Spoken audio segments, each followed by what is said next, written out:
Hello students, very good morning. Officially today we are going to start with the syllabus. Yesterday we had a discussion on the syllabus. Last લેક્ચરમાં ગઈકાલે આપણે syllabus ઉપર discussion કર્યું તો આજે આપણે syllabus finally start કરીએ છીએ. You know the syllabus very well. તમને સિલેબસ મેં આખો કહી દીધો છે કે all together you have to study 5 chapters. 5 ચેપ્ટર્સનો સિલેબસ છે તમારો. 4 યુનિટ રહેશે. પહેલા યુનિટની અંદર 2 ચેપ્ટર છે, ડિરેક્ટરનું ચેપ્ટર છે અને કંપની સેક્રેટરીનું ચેપ્ટર છે. સેકન્ડ યુનિટની અંદર એક જ ચેપ્ટર છે, કંપનીઝ મીટિંગનું ચેપ્ટર છે. થર્ડ યુનિટની અંદર એક જ ચેપ્ટર આપણે સ્ટડી કરવાનું છે, જે અત્યારે આપણે આજે સ્ટાર્ટ કરીએ છીએ એ chapter, that is the liquidation of company. Clear? અને ફોર્થ યુનિટની અંદર તમારે 4 કેસ સ્ટડી કરવાના છે, કેસ એનાલિસિસ છે. Clear? Today we are going to start with the unit number 3, liquidation of company. Before starting with this particular unit, let's have a glance over the previous semester's chapter number 1. ગયા સેમિસ્ટરનું chapter number 1 જે હતું એના ઉપર થોડો Glance લઈ લઈએ, એના ઉપર થોડી ચર્ચા કરી લઈએ એટલે તમને રિકોલ થઈ જાય. ક્લિયર? કારણ કે એનો બેઝ બહુ જ જરૂરી છે આ ચેપ્ટર માટે અને આગળના ચેપ્ટર્સ માટે. ક્લિયર? મેં તમને ગઈકાલે પણ કીધું હતું કે જો શક્ય હોય તો તમારી પાસે લીથો અવેલેબલ છે તો તમે લોકો સેમ 1નું પહેલું ચેપ્ટર છે introduction to the joint stock company એ જરાક વાંચી જજો. બરાબર છે? એના કન્સેપ્ટ જોઈ જજો. ક્યાંક આપણે પહેલા સેમિસ્ટર્સની અંદર ફર્સ્ટ ચેપ્ટરની અંદર એવું ભણ્યા હતા કે company is basically a separate legal entity different from its member. Company છે એ અલગ કાયદાકીય અસ્તિત્વ ધરાવે છે. કંપની એના સભ્યો કરતાં અલગ છે. Incorporation of the company is in the hand of law. કાયદાથી જ કંપનીનો જન્મ થાય છે. Unless and until you will not obtain the registrations of the company will not come in to the existence. જ્યાં સુધી કાયદેસર રીતે કંપનીની નોંધણી નથી થતી રજિસ્ટ્રાર પાસે, ત્યાં સુધી કંપની અસ્તિત્વમાં આવતી નથી. You require to obtain the registrations. On registrations registrar will issue the certificate of incorporation and the commencement. It means that the company come in to an existence.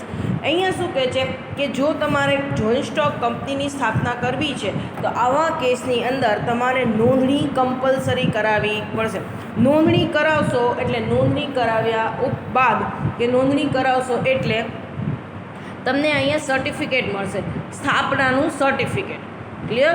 એ જે સ્થાપનાનું સર્ટિફિકેટ મળે છે એનાથી કંપનીની સ્થાપના થઈ ગઈ છે, કાયદેસરની રીતના કંપની હવે ચાલુ થઈ શકે છે, એ વસ્તુ છે. ક્લિયર? એનો એવિડન્સ છે. Certificate of incorporation and the certificate of commencement of the business is a proof of incorporation of company. જે કંપનીની સ્થાપનાનું અને કંપનીની શરૂ કરવાનું પ્રમાણપત્ર છે એ એક પુરાવો છે કે કંપની કાયદેસરની રીતના નોંધાયેલી છે, કંપની કાયદેસર નોંધાઈને શરૂ થઈ છે, કંપનીની કાયદેસરની સ્થાપના કરવામાં આવી છે. તો આપણે જોયું હતું, once you incorporate the company become a separate legal entity. It has a artificial existence. Clear? કંપનીની એકવાર નોંધણી થઈ જાય છે, કંપનીની એકવાર સ્થાપના થઈ જાય છે, ત્યાર પછી કંપની એક અલગ કાયદાકીય અસ્તિત્વ ધરાવે છે in the eye of law, કાયદાની નજરમાં. It is a artificial person. એ એક કૃત્રિમ માનવતા ધરાવે છે, એટલે કે માનવીય અધિકારો બધા જ એને મળે છે. પણ the company does not have a physical existence. It is considered as an artificial person. કંપનીનું એક ફિઝિકલ એક્ઝિસ્ટન્સ નથી, એના હાથ, નાક, કાન, મોઢું નથી, એટલે એને કુદરતી માનવ નહીં પણ કૃત્રિમ માનવતા ધરાવે છે એવું કહેવામાં આવે છે. because it enjoys all the human rights which can be enjoyed by the natural human being. તમામ પ્રકારના માનવીય અધિકારો મળે છે.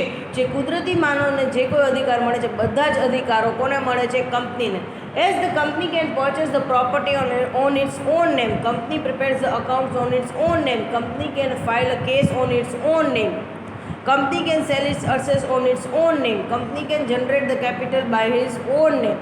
કંપની પોતાના નામે મૂડી ઊભી કરી શકે છે, કંપની પોતાના નામે મિલકત ખરીદી શકે છે, કંપની પોતાના નામે મિલકત વેચી શકે છે, કંપની પોતાના નામે ક્યાંય દાવો દાખલ કરી શકે છે. સો જે કોઈ પણ સામાન્ય માણસને, કુદરતી માનવને જે કોઈ અધિકાર મળે છે, બધા જ અધિકારો કંપનીને મળવાપાત્ર છે. પણ કંપનીનું અસ્તિત્વ નથી એટલે એને આર્ટિફિશિયલ પર્સન, કૃત્રિમ માનવતા ધરાવે છે એવું કહેવામાં આવે છે. Once the company incorporate become a separate legal entity, એકવાર કંપનીની સ્થાપના થઈ જશે પછી કંપની અલગ અસ્તિત્વ ધરાવે છે. Company is different from its members. Members' responsibility and their liabilities is not bounded to the company and company's liability doesn't bound the member. સભ્યોની જવાબદારી કંપનીને બાંધતી નથી, કંપનીની જવાબદારી સભ્યોને બાંધતી નથી. Assets of the company does not belong to the members and the members' asset does not belong to the company. સભ્યોની જે મિલકત છે એ કંપનીની મિલકત નથી, કંપનીની મિલકત છે એ સભ્યોની મિલકત નથી. એટલે જ તમે જ્યારે બેલેન્સ શીટ બનાવો છો ત્યારે તમે બેલેન્સ શીટની અંદર કેપિટલ લખો છો. હવે તમે જો એમાંથી પૈસા ઉપાડો છો તો ડ્રોઈંગ્સ ઉપાડ તરીકે દર્શાવો છો, કારણ કે તમે એ કંપનીને મૂડી આપેલી છે, કંપનીના નામે એ મૂડી છે. આજે ફંડામેન્ટલ્સ કરાવું છું એ ખાસ યાદ રાખી લેજો, બધા જ ફંડામેન્ટલ્સ. આ ખાલી અમસ્તું ટાઈમપાસ કરવા કોઈ ચર્ચા નથી. આ જ ફંડામેન્ટલ્સનો ઉપયોગ આ ચેપ્ટરમાં પણ થશે અને યુનિટ 4 જે કેસ એનાલિસિસ છે એમાં પણ થશે. એ ટાઈમે જો આ ફંડામેન્ટલ્સ હું ક્લિયર નહીં કરાવું, એ આજે કરાવી દઉં છું, નેક્સ્ટ હું આ ફંડામેન્ટલ્સ ક્લિયર નહીં કરાવું. જો આ ફંડામેન્ટલ્સ ક્લિયર નહીં હોય તો આગળ કેસીસ તમને સમજાશે નહીં. આ ચેપ્ટરમાં પણ બહુ ઇશ્યુઝ આવશે. ક્લિયર? એટલે આજે જે ફંડામેન્ટલ્સ ક્લિયર કરાવું છે બહુ ખૂબી સાંભળી લેજો અને સમજી લેજો. ક્લિયર? હવે કંપનીની એકવાર સ્થાપના થાય એટલી અલગ અસ્તિત્વ ધરાવે છે. કંપનીના તમે બેલેન્સ શીટ બનાવો છો તો as on the 31st March કંપનીના નામે બનાવો છો કે જે તે વ્યક્તિના નામે બનાવો છો, કંપનીના નામે બનાવો છો. ક્લિયર? હવે કંપની છે એની સ્થાપના કરવા માટે સપોઝ મારે કોઈ કંપની સ્ટાર્ટ કરવી છે તો મેં બિલ્ડિંગ લઈ લીધું, માલ ભરી લીધો, પ્રોડક્શન મશીન લઈ લીધા, પ્રોડક્શન ચાલુ કરી દીધું એટલે હું મારી કંપની ચાલુ થઈ ગઈ એવું માનવાનું જ ના. Unless and until I will not obtain the registrations, I cannot start company legally. જ્યાં સુધી મારું કંપનીની નોંધણીનું સર્ટિફિકેટ નહીં આવે, નોંધણીનું પ્રમાણપત્ર નહીં મળે ત્યાં સુધી કંપનીની શરૂઆત થઈ શકશે નહીં. So birth of the company is in the hand of law. જો મારે કંપની શરૂ કરવી છે તો કાયદેસરની પ્રક્રિયા કરવી પડશે તો જ કંપની શરૂ થશે, નહીંતર કંપની શરૂ થશે. હવે કંપની છે it's basically an artificial person. Company છે એ તો કૃત્રિમ માનવતા ધરાવે છે. તો કંપની પોતાના નામે તો સિગ્નેચર હસ્તાક્ષર કરી શકતી નથી, પોતાના નામે કોઈ વ્યવહાર કરી શકતી નથી. તો here the share holders of the company basically elect a person who manage and run the company, who handle the company, manage the company, take the decision on behalf of company. અહીંયા શું કરવામાં આવે છે કે હવે company તો artificial person છે, કુદરતી માનવતા ધરાવે છે, તો કંપની ચલાવશે કોણ? કંપનીના નિર્ણયો કોણ લેશે? કંપની તો લઈ નહીં શકે. તો એના બદલામાં સંચાલકો જે શેર હોલ્ડરો એને ચૂંટે છે, સંચાલકો છે એ કંપનીનું સંચાલન કરે છે. They have to run the company in the interest of bona fide interest of share holder અને ઇન્ટરેસ્ટ ઓફ કંપની. એ લોકોએ શેરધારકોના હિતમાં અને કંપનીના હિતમાં કંપની ચલાવવાની છે, નહીં તો પોતાના પર્સનલ ગેઇન માટે, વ્યક્તિગત લાભાર્થે માટે સંચાલકોએ કંપની ચલાવવાની નથી. સંચાલકોએ હંમેશા શેરધારકોને કંપનીને કેમ લાભ થાય છે એ જોવાનું છે, વ્યક્તિગત નફાને જોવાનું નથી, વ્યક્તિગત લાભને જોવાનું. The shareholders are there who basically contribute their capital and with this capital company run its business. કંપનીની શરૂઆત છે, કંપનીમાં મૂડીની જરૂર છે તો કંપની શું કરશે? પોતાના નામે શેર અને ડિબેન્ચર બહાર પાડશે. જે લોકોને શેર અને ડિબેન્ચર ખરીદવા હશે એ કંપનીમાં પૈસા આપશે અને સામે કંપનીના શેર ખરીદશે. એ બધા શેર હોલ્ડર્સ છે. Ultimate no one is the owner of the company. કંપનીનું કોઈ માલિક નથી, પણ શેરધારકો કંપનીને મૂડી પૂરી પાડે છે, એ જ મૂડીથી કંપની ચાલે છે અને નફો કમાય છે. એટલે શેરધારકો એના ઓનર નથી, but they enjoy the ownership right. શેરધારકો કંપનીના માલિક નથી, પણ માલિકીનો હક ભોગવે છે. So ultimately the shareholders are considered as the owner of the company. શેરધારકોને કંપનીના માલિક તરીકે ગણવામાં આવે છે, ઇક્વિટી શેરહોલ્ડર્સને. હવે એ શેર હોલ્ડર્સ છે એ લોકો રોજબરોજ તો કંપની આવી શકતા નથી, એટલે એ લોકો ડિરેક્ટર્સની અપોઇન્ટમેન્ટ કરે છે, સંચાલકની નિમણૂક કરે છે. And the directors basically run its company according to the companies act 1956. સંચાલકો કંપનીનું સંચાલન પોતાની રીતના નથી કરતા, પણ કંપની દ્વારા 1956માં જે કાંઈ ગાઈડલાઈન આપેલી છે, જે કોઈ પ્રોવિઝન્સ આપેલી છે, જોગવાઈ આપેલી છે, એના મુજબ કંપની ચલાવે છે. હવે કંપનીની શરૂઆત કેમ થાય છે એ તો તમને મેં કહી દીધું કે કાયદેસરની નોંધણી નહીં થાય, કાયદેસરની પ્રક્રિયા નહીં થાય તો કંપનીની નોંધણી શક્ય નથી. જ્યાં સુધી તમને સર્ટિફિકેટ ઓફ ઇનકોર્પોરેશન અને કમેન્સમેન્ટ નહીં મળે, કંપનીનું અસ્તિત્વ શક્ય નથી. એ આપણે ભણી લીધું કે કંપનીનું એક્ઝિસ્ટન્સ કેવી રીતના આવે છે. ક્લિયર? શું કે તમે કાયદેસરની પ્રોસેસ કરશો તો જ આવે છે. એ આપણે ભણી ગયા લાસ્ટ સેમિસ્ટરની અંદર, સેમિસ્ટર 1ની અંદર તમે ભણી ગયા પ્રોસિજર ફોર ઇનકોર્પોરેશન ઓફ કંપની, કંપનીની સ્થાપના પ્રક્રિયા, પ્રી ઇનકોર્પોરેશન, ઇનકોર્પોરેશન અને કમેન્સમેન્ટ, એમ 3 સ્ટેજ ભણી ગયા. એમાં તમે એ જોયું તો at the end of the incorporations you get the certificate of incorporation that is useful for a private company. With this certificate you can start your private company. તમે ભણી ગયા સેમિસ્ટર 1ની અંદર કે પ્રી ઇનકોર્પોરેશન સ્ટેજ બધા માટે common છે. ઇનકોર્પોરેશન stage પૂરું થાય એટલે તમને એક સર્ટિફિકેટ મળે છે. એ સર્ટિફિકેટ છે એ લઈ અને તમે કઈ કંપની શરૂ કરી શકો છો? ખાનગી કંપનીની શરૂઆત કરી શકો છો. હવે આગળ જો જાહેર કંપનીની શરૂઆત કરવી છે તો તમે શું કરશો? સર્ટિફિકેટ કયું લેશો? કમેન્સમેન્ટ, ધંધો શરૂ કરવાનું પ્રમાણપત્ર. તો ઇન શોર્ટ તમે એટલી વસ્તુ અહીંયા સમજી ગયા છો કે કંપનીની શરૂઆત કરવી છે તો નોંધણી કમ્પલસરી છે. કાયદેસરની પ્રક્રિયા નહીં થાય ત્યાં સુધી કંપનીનું અસ્તિત્વ આવશે નહીં. કાયદેસરની પ્રક્રિયા નહીં પતે ત્યાં સુધી ભલે તમે કંપની શરૂ કરી દો, પણ ઓન પેપર કંપનીની શરૂઆત, કાયદેસર રીતે કંપનીની શરૂઆત થતી નથી. તમે ભલે પ્રોડક્શન શરૂ કરી દો, સેલ્સ શરૂ કરી દો, પણ એ કંપની બોલે છે કંપનીના નામે? ના. જ્યાં સુધી નોંધણી નહીં થાય, રજિસ્ટ્રારના ચોપડે એનું નામ નહીં ચડે ત્યાં સુધી કાયદેસર રીતે કંપની ગણાશે. તો એવી જ રીતના લિક્વિડેશનની વાત છે. અનધર એક્સ્ટ્રીમ પાર્ટ, સામેનો પાર્ટ છે લિક્વિડેશન. લિક્વિડેટ કરવું મીન્સ વિસર્જન કરવું, to wind up the things, બંધ કરવું. ક્લિયર? લિક્વિડેટ કરવું એટલે કંપનીનું વિસર્જન કરવું, જેને શુદ્ધ ગુજરાતીમાં તમે વિસર્જન પ્રક્રિયા કહો છો. ક્લિયર? સો લિક્વિડેશન ઓફ કંપની કેવી રીતના થશે એ આ ચેપ્ટરની અંદર આપણે ભણવાનું છે. કોના દ્વારા થશે અને કેવી રીતના થશે, લિક્વિડેશનની લીગલ પ્રોસેસ કઈ છે એ આપણે જોવાનું છે. જેમ કે આપણે ફર્સ્ટ સેમિસ્ટરની અંદર પહેલા ચેપ્ટરમાં જોયું હતું પ્રોસિજર ફોર ઇનકોર્પોરેશન ઓફ કંપની, કંપનીની સ્થાપનાની પ્રક્રિયા શું છે. તો એવી જ રીતના કંપનીનું વિસર્જન કરવાનું છે. તો કઈ કાયદેસરની પ્રક્રિયાથી કંપનીનું વિસર્જન થશે એ આની અંદર જોવાનું છે. ક્લિયર? Concept clear?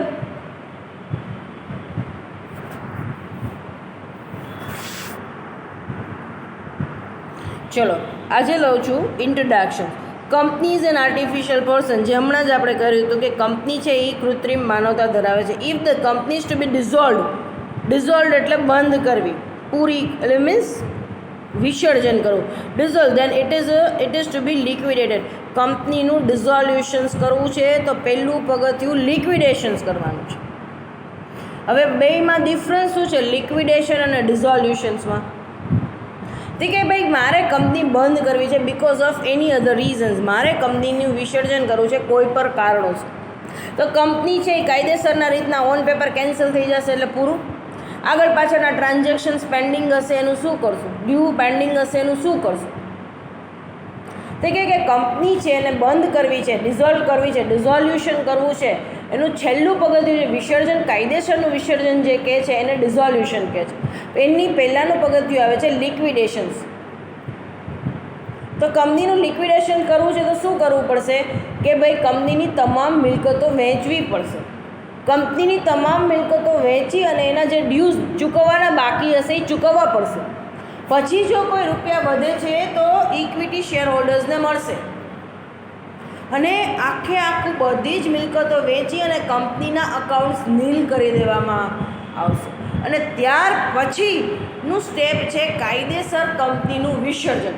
એ જે કાયદેસરની પ્રક્રિયા થશે કંપનીનું રજિસ્ટ્રેશન કેન્સલ કરાવવાની, એ સ્ટેજને આપણે ડિઝોલ્યુશન. તો કંપની ડિઝોલ્વ કરવી છે, તમારે બંધ કરવી છે, તો એના પહેલાં શું કરવું પડશે? લિક્વિડેટ કરવી પડશે તમારે કંપની. ક્લિયર? લિક્વિડેશન્સ કરવું પડશે. So when the company is liquidated, its administration is taken over by liquidator.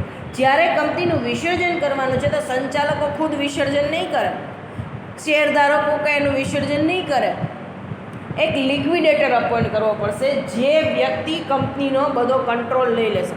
હવે કંપનીની મિલકત કેટલી છે એ પણ એ નક્કી કરશે, એની વેલ્યુએશન એ જ નક્કી કરશે, કંપનીના દેવા ચૂકવવાના બાકી ડ્યુઝ કેટલા છે એ પણ એ જ નક્કી કરશે, કંપનીની મિલકત કેટલી છે, એની વેલ્યુએશન શું છે, સામે ડ્યુઝ કેટલા છે, એ બધાના અકાઉન્ટ્સ એ નવેસરથી બનાવશે. બધી અસેટ્સ છે ને ઓક્શન સેલમાં વેચી દેશે, બધી જ કંપનીની મિલકત છે એને વેચશે. એમાંથી જે રૂપિયા આવશે એમાંથી પ્રાયોરિટી ક્રેડિટર્સની નક્કી કરશે. નક્કી કરશે કે હવે કઈ સિક્વન્સમાં પૈસા ચૂકવતા જવા છે. એ બધી જ પ્રોસેસ કરશે કોણ? લિક્વિડેટર. ક્લિયર? એટલે કંપનીનું જ્યારે લિક્વિડેશન્સ થાય છે ત્યારે એનું એડમિનિસ્ટ્રેશન, સંચાલકોના હાથમાંથી કોના હાથમાં જતું રહેશે? લિક્વિડેટરના હાથમાં. Clear? So generally when the company become the insolvent, it is to be liquidated. General કેસની અંદર હું એમ નથી કીધું 100% કેસ, ક્લિયર, પણ 90% કેસમાં એવું હોય છે કે if the company become a insolvent, company is to be liquidated. જો કંપની નાદાર જાહેર થશે તો કંપનીનું વિસર્જન કરવામાં આવશે. આ 90% કેસમાં છે. 10% કેસમાં એવું હોય છે વોલન્ટરી વાઇન્ડિંગ અપ, સ્વૈચ્છિક વિસર્જન. સભ્યો અને ક્રેડિટરો એવું વિચારે છે કે હવે કંપની નથી ચલાવી એટલે સ્વૈચ્છિક રીતના વિસર્જન કરવું છે. Liquidator cell of the assets of the company and pay the debts of the company, and if the paying after paying the dues the excess amount remains, then it is distributed to the member as per the right mentioned in the article and the memorandum of association. Liquidator શું કરશે? બધી assets વેચી નાખશે, બધા કંપનીના date છે, dues છે એ ચૂકવી દેશે, ચૂકવવાના બાકી છે ચૂકવી દેશે, હજી પૈસા વધ્યા છે તો ઇક્વિટી શેર હોલ્ડર્સને પાછા ડિસ્ટ્રીબ્યુટ થઈ જશે. ક્લિયર? કયા રીતના? તો કે આવેદનપત્ર અને નિયમનપત્રમાં જે મેમ્બર્સના અધિકારો, સભ્યોના અધિકારો લખ્યા છે એ મુજબ. It is notable that to liquidate the company is a path to the dissolution. તમે લિક્વિડેટ કરો છો ઇટ મીન્સ તમે વિસર્જનની પ્રક્રિયા તરફ આગળ વધી રહ્યા છો. That means if the company is liquidated, it is not an end of the company, but after the completion process of liquidation, only then the dissolution of the company is considered. સો અહીંયા શું કહેવાય છે? લિક્વિડેશન, બધી assets વેચી નાખી, ચૂકવવાના દેવા ચૂકવી દીધા, વાત થઈ ગઈ પૂરી, કંપની બંધ થઈ ગઈ. ના, હજી આગળની પ્રોસેસ છે, કાયદેસરની પ્રોસેસ તમારે કરવી પડશે કંપની બંધ કરવાની. Clear? Now the meaning of liquidations. To liquidate the company means to take away the administration of the company from its director and entrust it to the liquidator. લિક્વિડેશનનો time આવશે એટલે સંચાલકો પાસેથી સંચાલન કંપનીનું લઈ અને બધો જ અંકુશ, બધો જ કંટ્રોલ કોના હાથમાં આપી દેવામાં આવશે? લિક્વિડેટરના હાથમાં. For dissolving the company it is to be liquidated. કંપનીનું વિસર્જન કાયદેસરનું કરવું છે તો પહેલાં એને લિક્વિડેટ કરવી પડશે, એની તમામ મિલકતો છે એ વેચી અને ચૂકવવાના દેવા ચૂકવી દેવા પડશે, ઓન પેપર કંપનીના અકાઉન્ટ્સ નીલ કરવા પડશે. In short, when the company is liquidated, the legal existence of the company continue. કંપનીનું વિસર્જન થઈ ગયું છે, ઓન પેપર બધા અકાઉન્ટ નીલ થઈ ગયા છે, પણ એનું કાયદેસરનું અસ્તિત્વ તો યથાવત જ. જ્યાં સુધી કાયદેસરની રીતના એનું કેન્સલેશન નહીં કરાવો ત્યાં સુધી નામ બોલશે. જેમ કોઈ બાળક જન્મે છે તો તમારે બર્થ સર્ટિફિકેટ લેવું પડે, પછી જ એનો જન્મ વેલિડ ગણવામાં આવે છે. એવી રીતના કોઈ પણ વ્યક્તિનું મૃત્યુ થાય છે તેનું ડેથ સર્ટિફિકેટ લેવું પડે છે, પછી જ એ વેલિડ ગણાય છે. The liquidator obtains the money from the assets and the dues of the company, pay back to the creditor, and if the amount remains then they distribute among the members. Same with the dissolution of the company's existence, with the dissolution of the company the existence of the company cease. જેવું એકવાર લિક્વિડેટ થઈ ગયું, accounts બધા zero થઈ ગયા, હવે તમે રજિસ્ટ્રારને cancel કરવાની અરજી આપશો, કેન્સલેશન થઈ ગયું એટલે એનું એક્ઝિસ્ટન્સ સીઝ થઈ જશે. સીઝ એટલે સ્ટોપ થઈ જશે. હવે કંપની છે is no more in to the existence, હવે કંપનીનું અસ્તિત્વ છે નહીં, એવું જ માનવામાં આવે છે. કંપનીનું અસ્તિત્વ હવે નથી, કાયદેસરની રીતના હવે એનું અસ્તિત્વ છે નહીં. આવતીકાલે આપણે types of liquidation or the method of liquidating the company જોશું. કઈ વેમાં કંપનીનું વિસર્જન કરવામાં આવે છે. એ બેઝિકલી 3 પ્રકારનું વિસર્જન છે. Compulsory liquidation by company, voluntary liquidations by company, એની અંદર 2 છે, by members and by creditor. Compulsory liquidation by court એનો મતલબ છે અહીંયા સભ્યો ઈચ્છતા નથી કંપનીનું વિસર્જન કરવું છે, પણ on order of the court they have to wind up the company, they don't have any other option. કંપનીને કોર્ટનો આદેશ છે કે કંપનીનું વિસર્જન કરો, એટલે એને વિસર્જન કરવું જ પડશે, એટલે જ એને કહેવાય છે કમ્પલસરી લિક્વિડેશન બાય કોર્ટ. કોઈક એવા સંજોગો ઊભા થયા છે જ્યાં કોર્ટ ઓર્ડર કરે છે કે કંપની બંધ કરો, કંપનીનું વિસર્જન કરો, તો એની અંદર આવશે compulsory liquidation by court. On order of the court members and the directors have to wind up the company. કોર્ટના આદેશથી સભ્યોએ અને સંચાલકોએ કંપનીનું વિસર્જન કરવું પડશે. વોલેન્ટરી લિક્વિડેશન, સ્વૈચ્છિક વિસર્જન.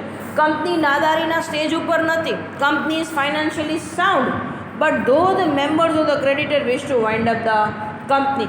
કંપની નાણાકીય રીતના સધ્ધર છે, પણ અહીંયા સ્વૈચ્છિક રીતના સભ્યો કાં તો એવા ક્રેડિટર છે એ લોકો નક્કી કરે છે કે હવે કંપની ચલાવી નથી, we don't want to run the company more, હવે વધારે કંપની ચલાવી નથી, કંપનીનું વિસર્જન કરવું છે. નેક્સ્ટ છે voluntary liquidation under the supervision of court. Voluntary ઉપર જેવું જ છે, પણ અહીંયા કોર્ટનું ઇન્ટરફિયરન્સ એ લોકોને જોઈએ છે. સો એ લોકો શું કહેશે કે અમે લોકો સ્વૈચ્છિક રીતના વિસર્જન કરશું, પણ કોના ગાઈડન્સમાં, કોના સુપરવિઝનમાં? Under the supervision of court, કોર્ટની નિગરાની હેઠળ સ્વૈચ્છિક વિસર્જન. Clear? So types of liquidating the કંપનીમાં 3 પ્રકારના લિક્વિડેશન્સ છે. Compulsory liquidation, voluntary liquidation by member and creditor, અને voluntary liquidation under the supervision of court. પહેલાં 2 સમજી લેશો તો ત્રીજું સી છે એ ઓટોમેટિક તમને આવડી જશે. ક્લિયર? એમાં કાંઈ છે નહીં. ઓમ તો ઇનફેક્ટ બીજું છે, બી છે એના જેવું જ એક્ઝેક્ટ સી છે, voluntary liquidation under the supervision of court. એટલે પહેલું શું છે? Compulsory liquidation compulsory liquidations by court. કોર્ટનો ઓર્ડર આવે છે એટલે સભ્યોને ચલાવી છે કે નથી ચલાવી ઈચ્છા જોવામાં આવતી નથી, એ લોકો બંધ જ કરવી પડશે. Second, voluntary liquidation. Here the member takes the initiative or either the creditor take the initiative to wind up the company. કાં સભ્યો અગ્રેસર થાય છે અને કાં તો ક્રેડિટરો એવું ઈચ્છે છે કે હવે કંપની વધારે ચલાવી નથી એટલે બંધ કરવી છે. Voluntary liquidation under the supervision of court. Liquidation voluntary છે, સ્વૈચ્છિક છે, પણ કોના ગાઈડન્સમાં, કોના નિગરાની હેઠળમાં? Under the observation of court. આપણે આવતીકાલના લેક્ચરથી ટર્ન બાય ટર્ન એક પછી એક બધી જ લિક્વિડેશન પ્રોસેસ જોશું. આવતીકાલે આપણે ફર્સ્ટ લિક્વિડેશન પ્રોસેસ જોશું, કમ્પલસરી લિક્વિડેશન બાય કોર્ટ, કે કોર્ટના કેવા સંજોગોમાં ઓર્ડર આવે છે કંપનીનું વિસર્જન કરો, અને કોર્ટના ઓર્ડર પછી કંપનીની વિસર્જનની પ્રક્રિયા કઈ રહેશે એ આપણે નેક્સ્ટ સેશનમાં જોશું. Thank you so much for this session.